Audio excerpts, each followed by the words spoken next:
Dije al comienzo de esta plática, dije de que más de 90,000 personas habían conseguido dinero o han sido compensados. Y esas compensaciones no son pequeñas, estamos hablando de millones de dólares a veces.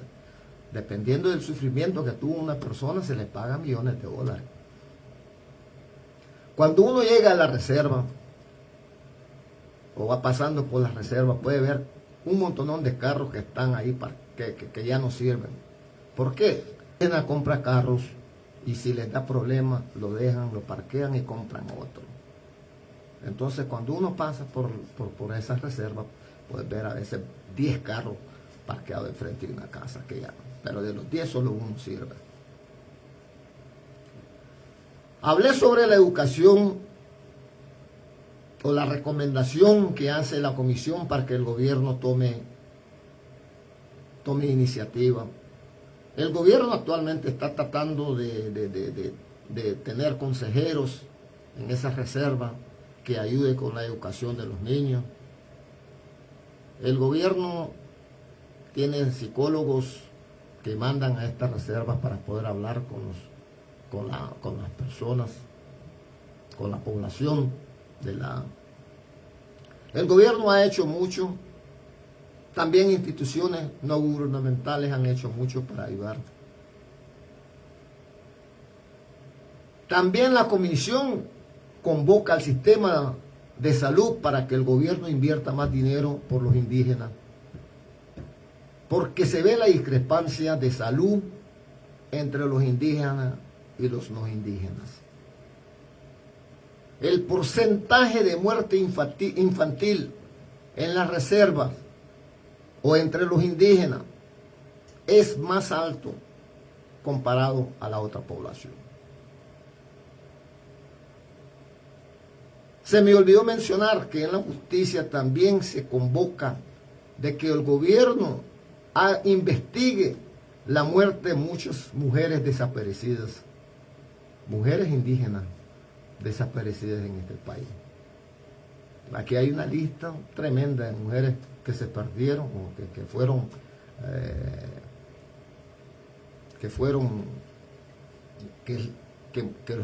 que las mataron y nadie sabe nada. Hubo un tiempo que había una carretera por las mujeres desaparecían, las recogían y boom, desaparecían. Entonces todas estas cosas se dan. Para terminar, la comisión durante su investigación no solo escucharon a los sobrevivientes, sino que escucharon las experiencias de otros individuos que no experimentaron de la escuela presenciales, pero que sí tuvieron una experiencia negativa al llegar a Canadá. Los chinos, por ejemplo, hablaron sobre la vida que tuvieron desde sus labores durante la construcción del ferrocarril que empieza en la parte oeste que mencioné, en Vancouver, y fue hasta Montreal. La distancia de 12,500 millas, donde muchos de ellos murieron por condiciones de vida. Y también muchos de ellos murieron porque no sabían usar los explosivos que se usaron para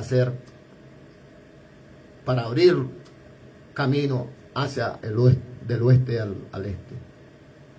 Hay un lugar que se llama Rogers Pass, o el pase de Roger, porque el que construyó, el líder el ingeniero que construyó el ferrocarril tanto de Canadá como muchos de Estados Unidos, se llamaba A.B. Rogers.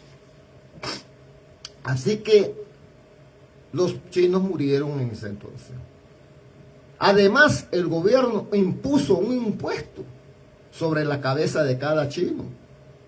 Familias que vinieran de China, el gobierno les puso un impuesto. Imagínate que en ese entonces, en los 1800, el impuesto era de $50. En 1900 el impuesto trepa a $100.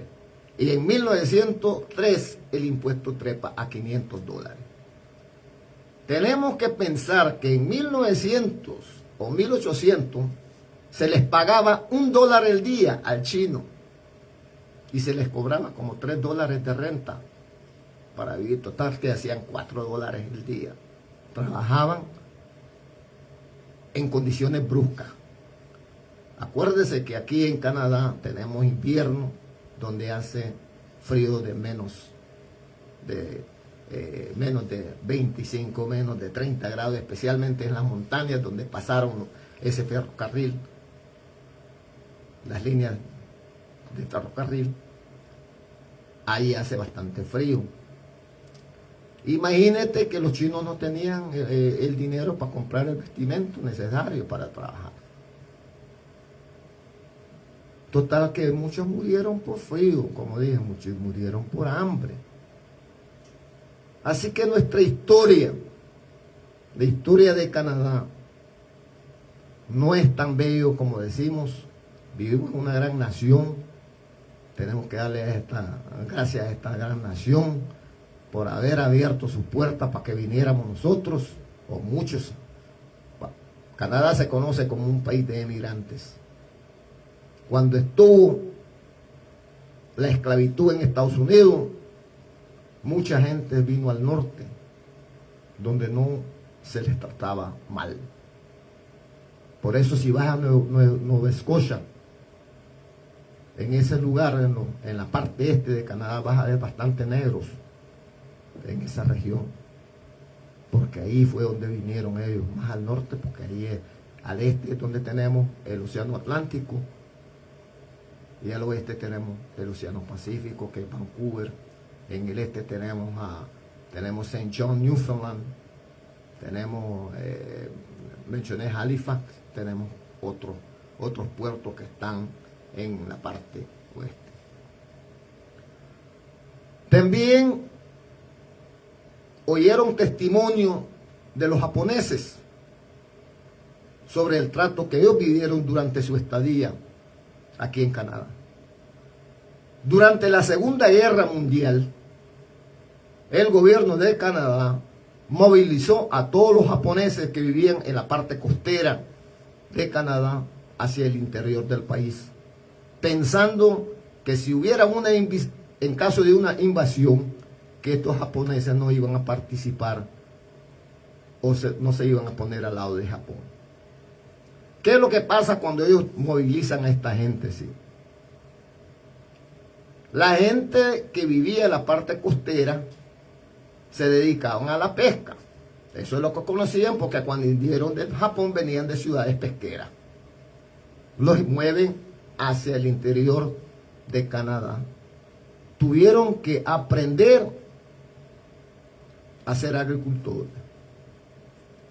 Aunque no lo creamos, aquí hay muchas familias de descendencia japonesa que son dueños de fincas o de haciendas o de agricultura aquí en este país. Pero se debe a la movilización que tuvieron. Un indio de la India, ahora sí estamos hablando del indio de la India, como dije, a los indígenas de aquí no se les dice indio. Y les voy a decir por qué especialmente ahora no se les dice indio. Cuando yo comencé a hacer guía turística en 1990, nosotros cuando hablábamos de los indígenas nos referíamos a los Indians, le decíamos indios. Después comenzaron a visitarnos turistas de la India y oían que nosotros mencionábamos indios, indio acá, indio allá, indio hablando de la pobreza. Seguro que no les gustó que habláramos mucho de la pobreza de los indios. Se sentían ofendidos. Fueron a su país, le dijeron al primer ministro que aquí en Canadá nosotros nos referíamos a los indios a los indígenas como indios. Entonces salió una ley donde nosotros aquí en Canadá ya no íbamos a referirnos a los indígenas como indios, sino como indígenas o First Nation que le decimos, porque no queríamos ofender a los indios de la India. De todo modo, el indio, cuando él viene a Canadá, viene ya expuesto al estereotipo sobre los indígenas. Como dije anteriormente, todo el mundo aquí piensa que los indígenas son borrachos, no tienen educación, no les gusta trabajar. Entonces él vino con esa misma idea o ese conocimiento. Y lo más risible o lo que da risa es de que él viene con esta idea basado en las películas que ve de Hollywood, donde ve a los indios que en ese entonces las películas los sacaban como salvajes, gente salvaje. Se me olvida decir algo también. Cuando venían los turistas aquí en Canadá en los años 800, 900, los primeros años cuando ellos iban en ferrocarril y tenían sus armas y veían un indio, esos más les tiraban, o sea, los mataban. Y para ellos era gran cosa. Se ponían a reír sobre el indio que cayó muerto. O sea, ha habido tantas cosas negativas con respecto a los indígenas en este país. Nosotros íbamos a visitar esas reservas o los museos.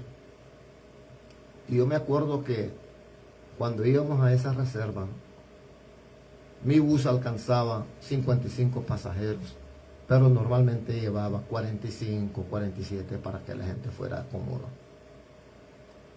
Y no salía uno de ese lugar sin tener lágrimas en sus ojos. Porque la historia, así como la voy contando, y no conté muchas cosas tristes porque no quiero, más bien es una cuestión de que es difícil de contar cuando contamos qué es lo que le pasaba a los indígenas. Es difícil de poder tener de ser calmo y contarlo. Entonces trato de contarlo de una manera que podamos ver lo negativo, podemos ver la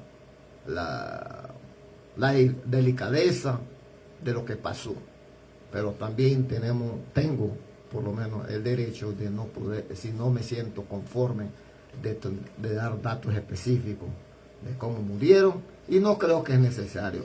Con tal que mueran, un muerto, solo que muera uno es más que suficiente. Entonces no necesitamos estar repitiendo, recalcando por qué murieron. La verdad es que murieron, eso es todo lo que tenemos que saber. No tenemos que recalcar por qué murieron, cuántas balas les pegaron, cuánto es esto, cuánto el otro, o los niños cómo los mataban.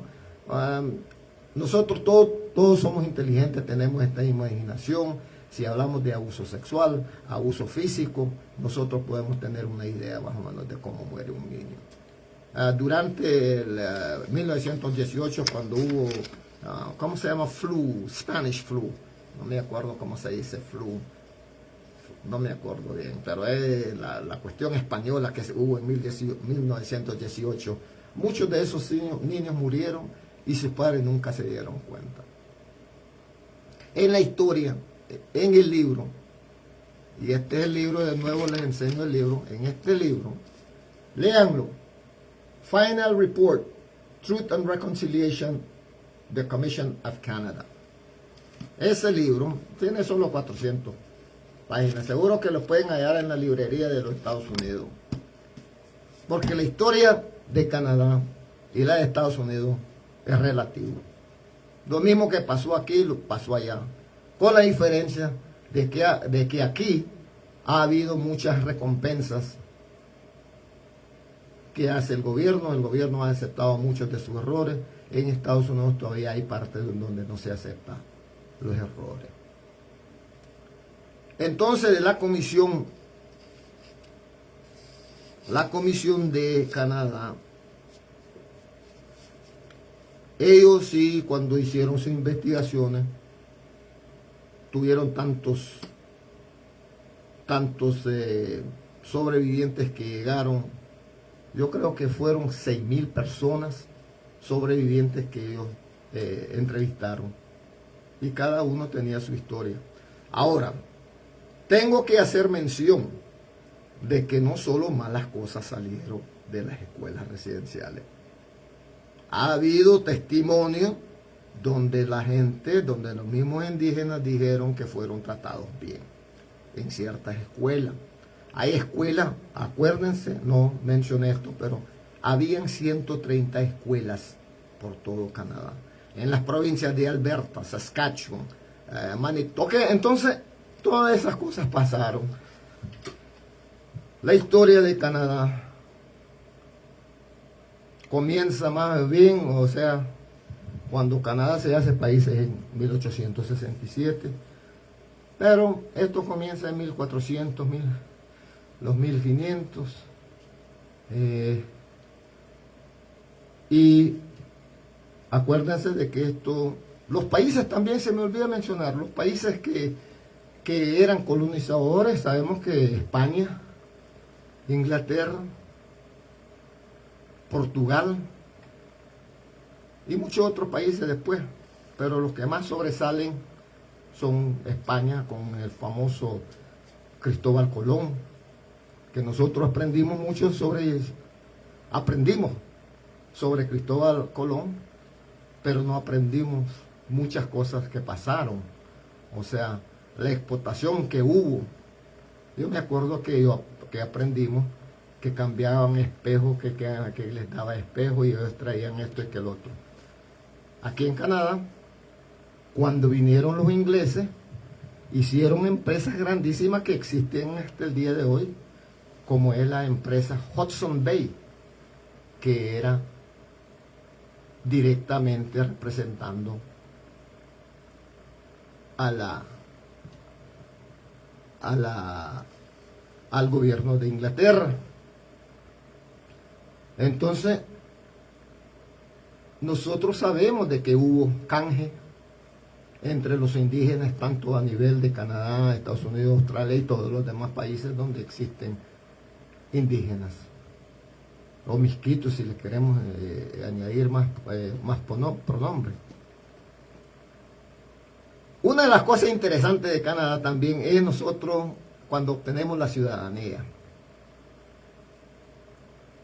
Cuando nosotros obtenemos la ciudadanía, hacemos el juramento a la reina. O sea, todos nosotros aquí en Canadá profesamos lealtad a una persona que representa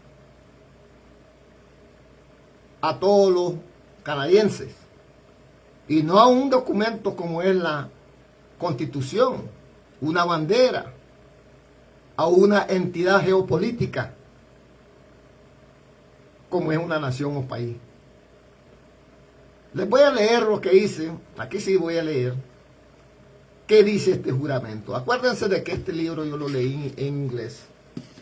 Lo que he expuesto aquí lo hice en forma de essay, un formato de composición, y trato de exponer lo que leí en inglés a español.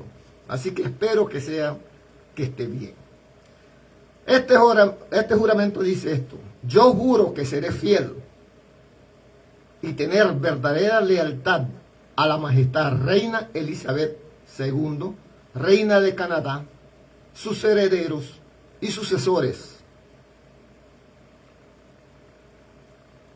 y que también observaré fielmente las leyes de Canadá y cumpliré con mis deberes como ciudadano canadiense. Eso es lo que decimos.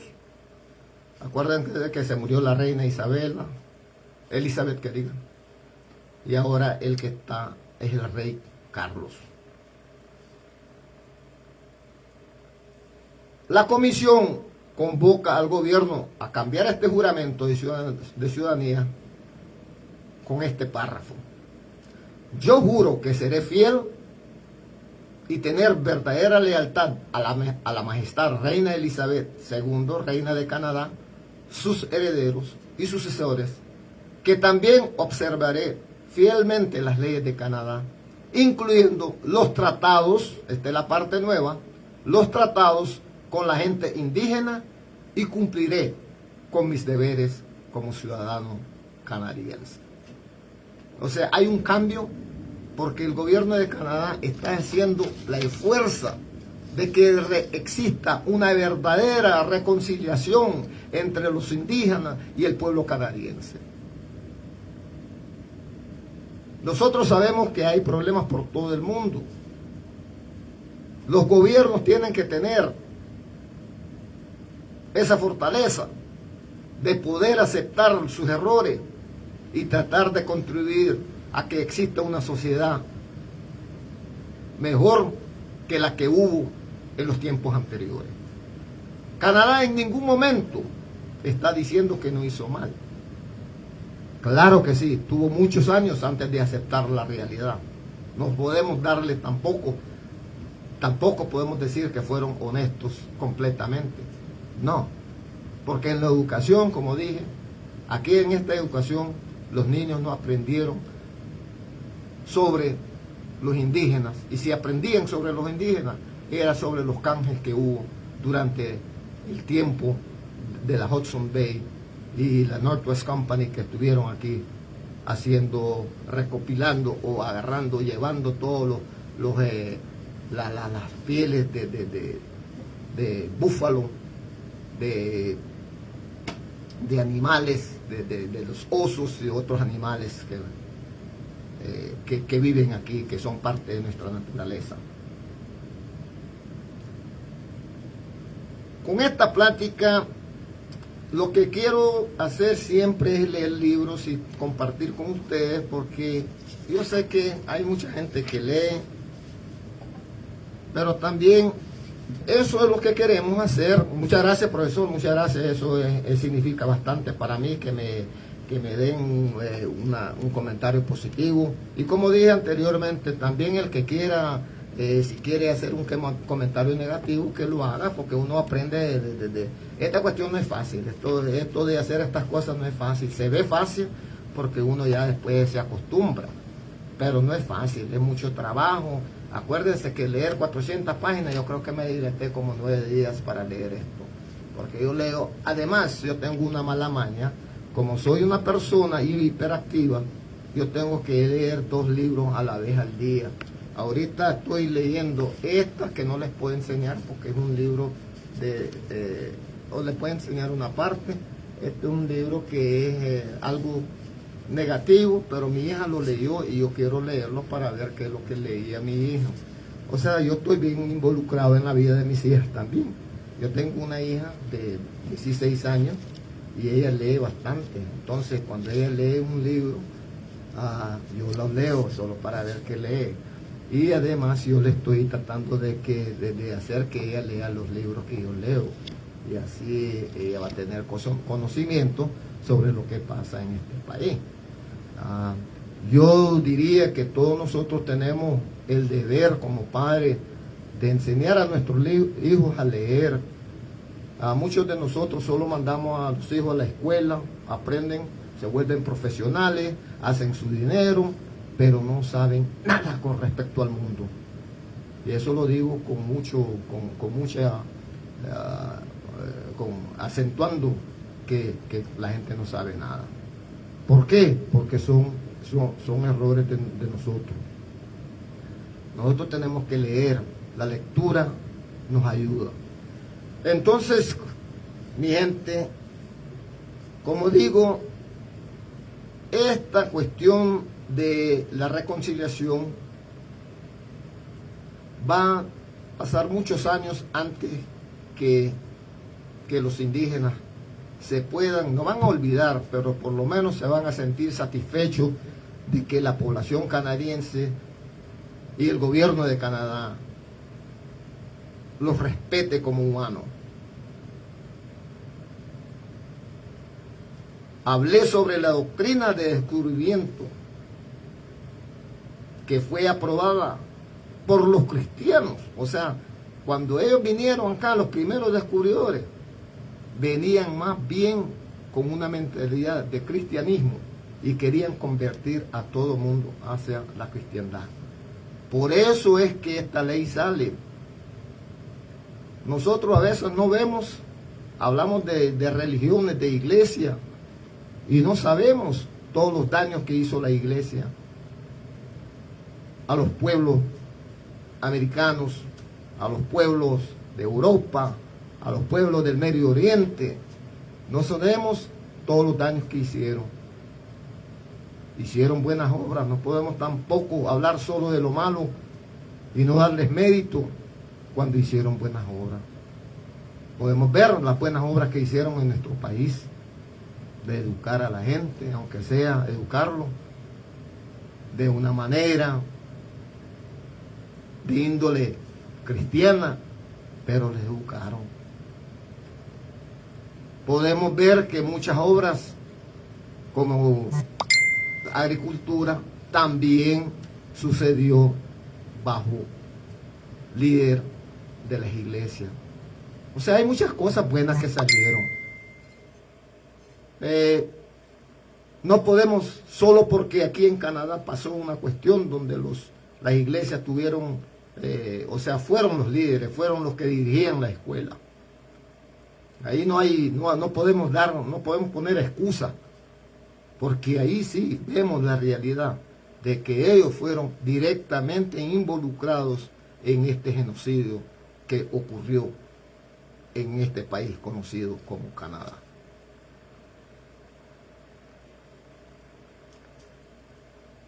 Así que les invito a que lean el libro. Cualquiera que desee leer el libro, si bien en Estados Unidos, estoy seguro que este libro está ahí. Es un libro, he leído muchos libros. Ahorita estoy leyendo otro sobre el genocidio. Pero este libro, de todos los libros que yo he leído, este libro es el que más me impactó.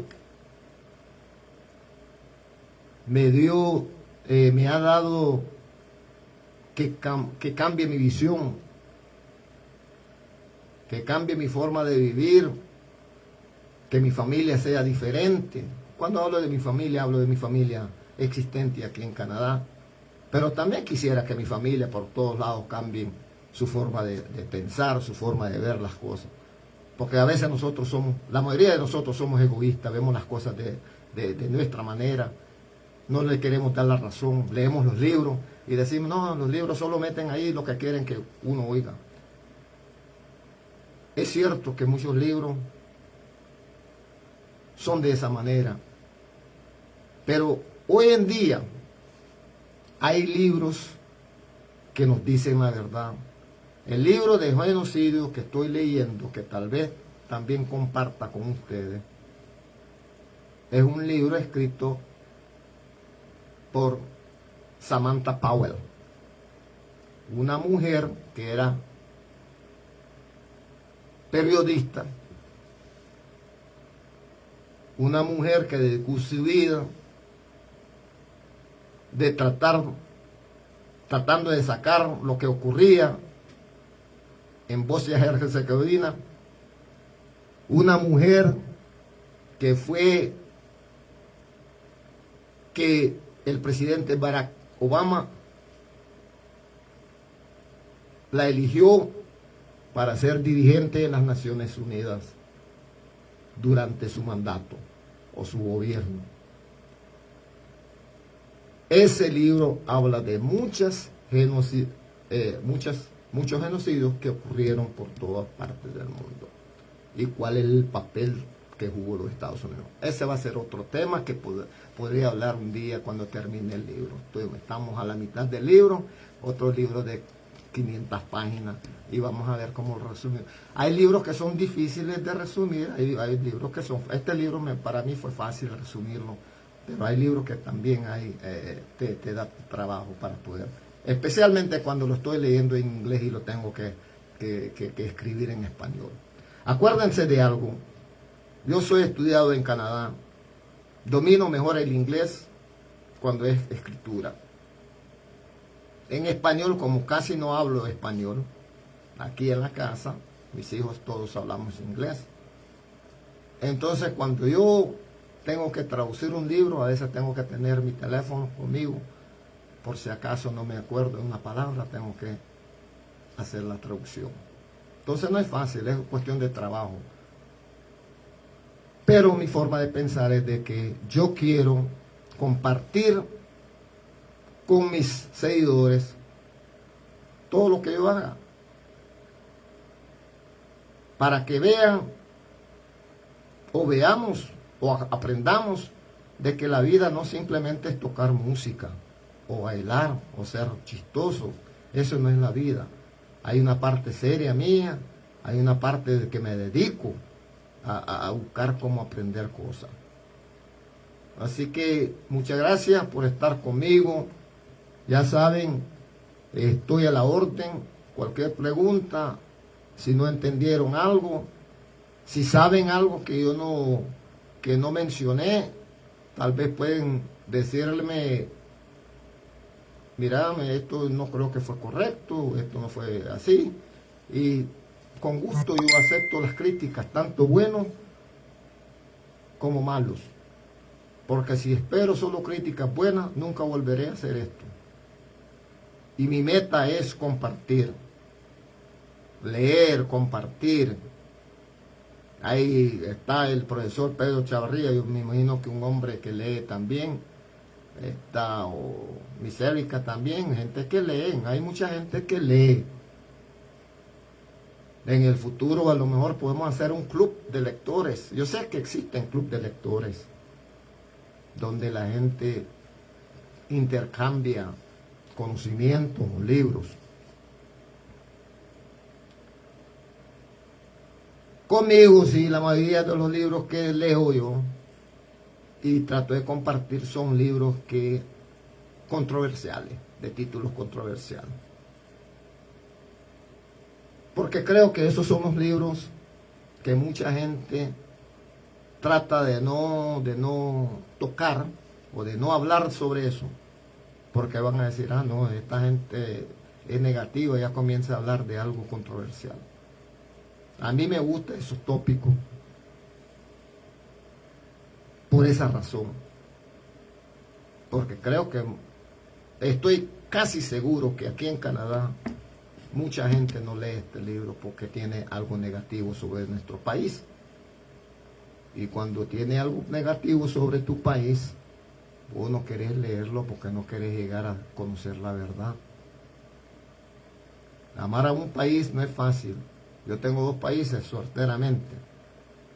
A las 2 las quiero, tal vez en diferente índole, pero a 2 países. Entonces, cuando yo leo un libro, yo lo veo, voy leyendo este libro, pero estoy pensando en los misquitos y tratando de comparar qué fue lo que pasó en nuestro país. En nuestro país no hubo tanta maldad, no hubo tanto sufrimiento.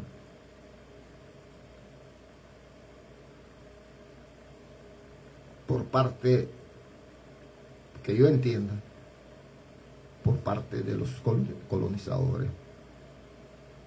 Es cierto que nos quitaron cierta cultura, nos enseñaron a hacer lo que ellos querían que fuéramos.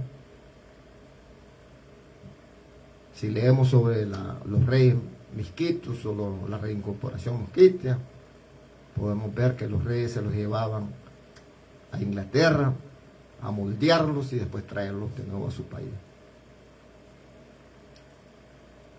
Lo han hecho por todo el mundo. De eso se trata la colonización. Tenemos que saber de que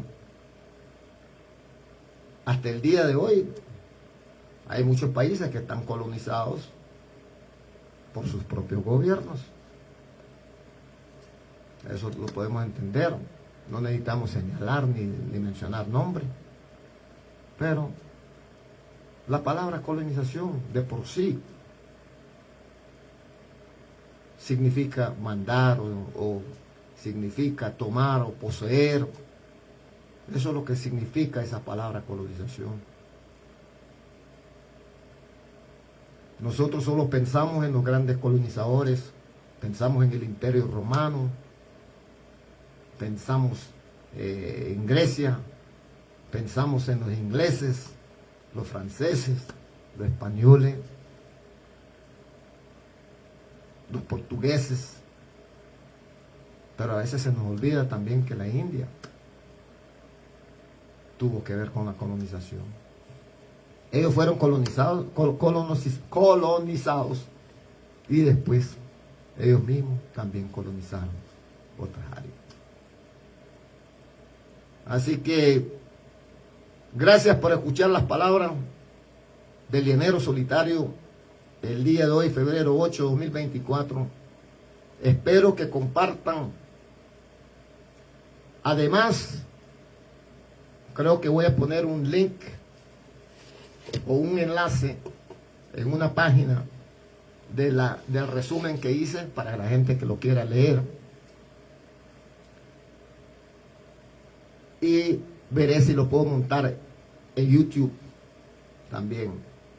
Acuérdense que necesito, como en YouTube, necesito que la gente se suscriba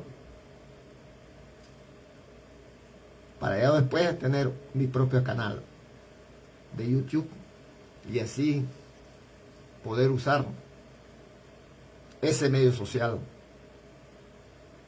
para hacer mis shows, tanto de música como las cuestiones literarias que hago.